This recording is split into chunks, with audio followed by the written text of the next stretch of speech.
ഇത് ഹസ്തിനാപുരി, കുരുവംശത്തിൻ്റെ കിരീടത്തിലെ ജ്വലിക്കുന്ന രത്നം, സ്വർണാഭമായ ഗോപുരങ്ങളുള്ള മായാനഗരം. പക്ഷേ ഇന്ന് ആ രാജസദസ്സുകളിൽ കനത്ത നിശബ്ദത തളം കെട്ടി നിൽക്കുന്നു. ഒരിക്കൽ വിജയത്തിൻ്റെ വിളംബരമായിരുന്ന ആ ശംഖുനാദം ഇന്ന് മുഴങ്ങുന്നത് യുഗങ്ങൾ നീണ്ടു നിൽക്കുന്ന ഒരു ദുരന്തത്തിൻ്റെ തുടക്കമായാണ്. ഒരു നിമിഷത്തെ പിഴവ്, ഒരു ചൂതാട്ടത്തിൻ്റെ അന്ത്യം, സർവ്വതും നഷ്ടപ്പെട്ട 5 സഹോദരങ്ങൾ. 12 വർഷത്തെ വനവാസവും 1 വർഷത്തെ അജ്ഞാതവാസവും വിധി അവർക്ക് മുൻപിൽ നീട്ടി. അധികാരത്തിൻ്റെ സിംഹാസനത്തിൽ നിന്ന് വനത്തിലെ ഏകാന്തതയിലേക്ക് അവർ നടന്നു നീങ്ങി. ആ യാത്രയിലാണ് ഈ കഥ തുടങ്ങുന്നത്. അജ്ഞാതവാസം അത് വെറുമൊരു വാക്കല്ല.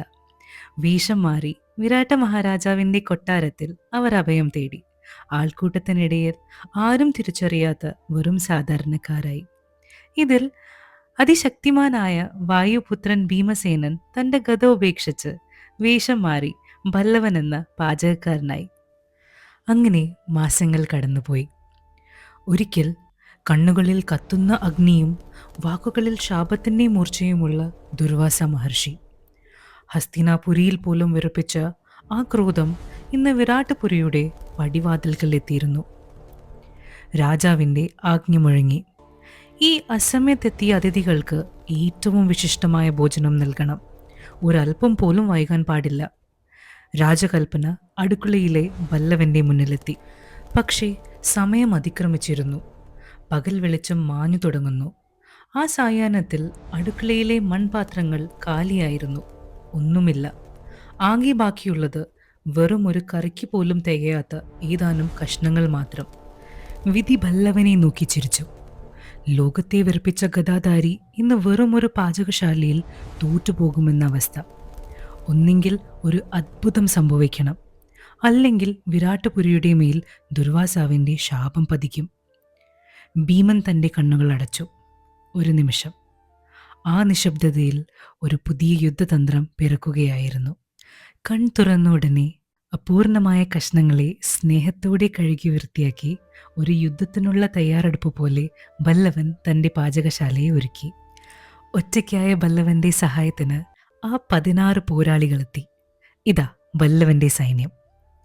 കാഴ്ചയുടെ കവചവുമായി ക്യാരറ്റ്, പ്രതിരോധത്തിൻ്റെ കോട്ട കാക്കാൻ പംകിൻ അഥവാ മത്തൻ, ദഹനത്തിൻ്റെ ഉസ്താദ് എലിഫന്റ് യാം അഥവാ ചേന, അടങ്ങാത്ത ഊർജത്തിൻ്റെ കരുത്ത് റൂബനാന അഥവാ നേന്ത്രക്കായ, രക്തത്തിലെ ശത്രുക്കളെ നേരിടാൻ ബിറ്റർഗാർഡ് അഥവാ പാവയ്ക്ക, പേശികൾക്ക് ബലം നൽകാൻ കൗപ്പി അഥവാ പയർ, അസ്ഥികളുടെ കരുത്ത് ഡ്രംസ്റ്റിക് അഥവാ മുരിങ്ങ, ക്ഷമതയുടെ പോരാളി കോക്കനട്ട് അഥവാ തേങ്ങ, എരിയുന്ന തീപ്പൊരി ഗ്രീൻ ചില്ലിയും വീക്കങ്ങളെ ശമിപ്പിക്കുവാൻ ജിഞ്ചറും, അകത്തെ വിഷത്തെ പുറന്തള്ളാൻ കറി ലീഫ് അഥവാ കറിവേപ്പില, ഗട്ട് ഹെൽത്തിന് തൈര്, ബ്ലോട്ടിംഗ് റിലീഫിന് ജീര, ഒരു ബാലൻസിന് സോൾട്ടും ഹീലിംഗിന് വേണ്ടി ടർമറിക്കും, ബുദ്ധിയെ തെളിയിക്കുന്ന ഇന്ധനം കോക്കനട്ട് ഓയിൽ അഥവാ വെളിച്ചെണ്ണ.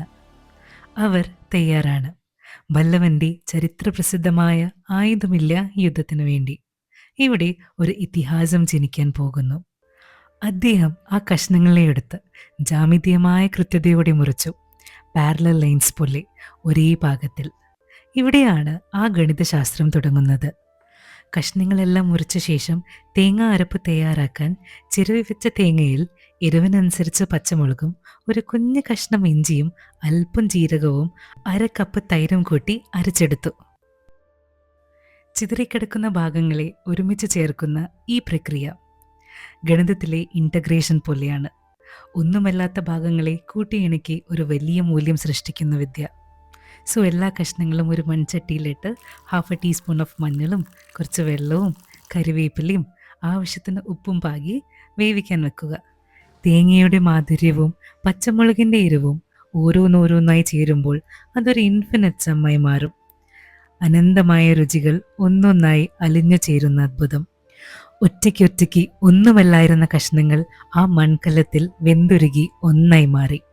ആ ചേർച്ചയിൽ നിന്ന് പിറന്നത് വെറും ഒരു കറിയായിരുന്നില്ല, അതൊരു സംസ്കാരമായിരുന്നു. പല തുള്ളി പെരുവെള്ളം പോലെ പല രുചികൾ ഒത്തുചേരുന്ന ആ സമ്പൂർണതയെ ലോകം വിളിച്ചു അവിയൽ. അങ്ങനെ അവസാനം ആ മൺകലത്തിൽ അല്പം വെളിച്ചെണ്ണ തൂവി കറിവേപ്പിലയും ഇട്ട് പല്ലവൻ തൻ്റെ അവിയൽ തയ്യാറാക്കി. ഇതാണ് ആ അവിയൽ. ഇതിഹാസങ്ങൾ പറയുന്നത് ക്ഷിപ്രകോപിയായ ദുർവാസ മഹർഷി പോലും ആ രുചിയിൽ അലിഞ്ഞുപോയി എന്നതാണ്. വിഭവങ്ങളുടെ ദൗർലഭ്യമല്ല, മറിച്ച് അത് തയ്യാറാക്കിയവൻ്റെ ബുദ്ധിയും സ്നേഹവുമാണ് വലുതെന്ന് അദ്ദേഹം തിരിച്ചറിഞ്ഞു.